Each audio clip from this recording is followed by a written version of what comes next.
I swear. Yellowstone County District Court Judge Mary Jane Nisley says she doesn't know why Governor Greg Gianforte requested her to deliver his oath of office. It was nice to be asked. It was kind of a surprise. But she does know they have a strong mutual interest.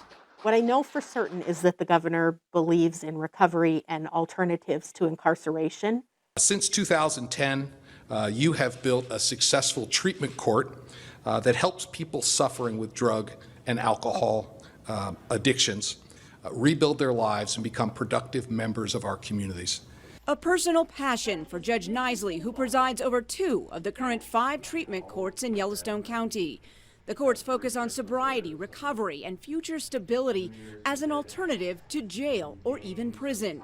You know, it's a different model, and so it's designed to see them consistently and provide them accolades, incentives. And their success is proven. Judge Nisley points to one study that shows 3 years after graduation, 96% of the highest risk felony drug and alcohol impaired graduates had no felony arrests. So that's huge compared to traditional criminal justice stats with that population. In 2018, I ran into somebody, and by the grace of God, I didn't kill anybody or myself. Amanda Boyer was raised in Fort Belknap and is a veteran whose life has been filled with trauma. She's always felt alone. 500 days. Today, after 2 solid years, she's nearing graduation with more than 500 confirmed days of sobriety, and says Judge Nisley has given her an incredible opportunity to change her life. 500 days! I don't think I've done anything consistent for 500 days. It is not. This is not easy.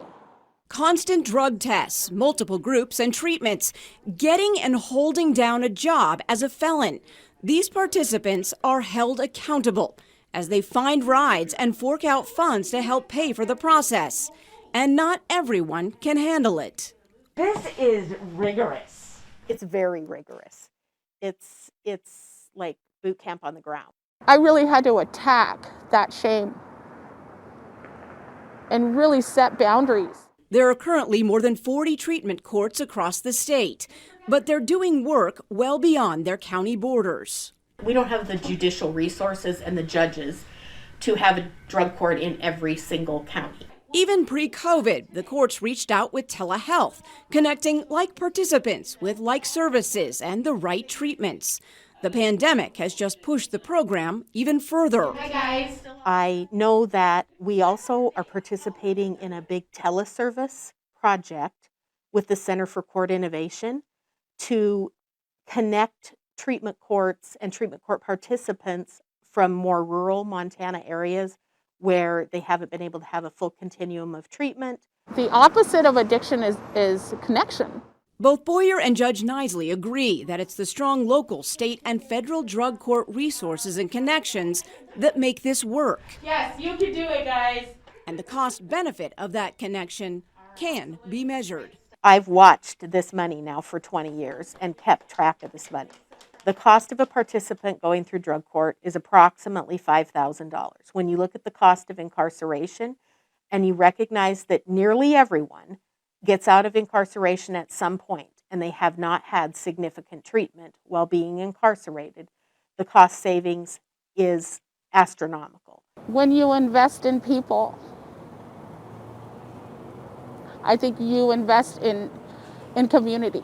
We love these courts, and I think that's judges. The reason that we love them is, you know, the recidivism is low. You're making a change, a lasting change for families, a lasting change for the participants. After this program and all the stuff that it's given me back, you know, I want to be able to give back to people so that they don't ever feel alone. A cost savings while also saving lives. In Billings, Janelle Slade, MTN News.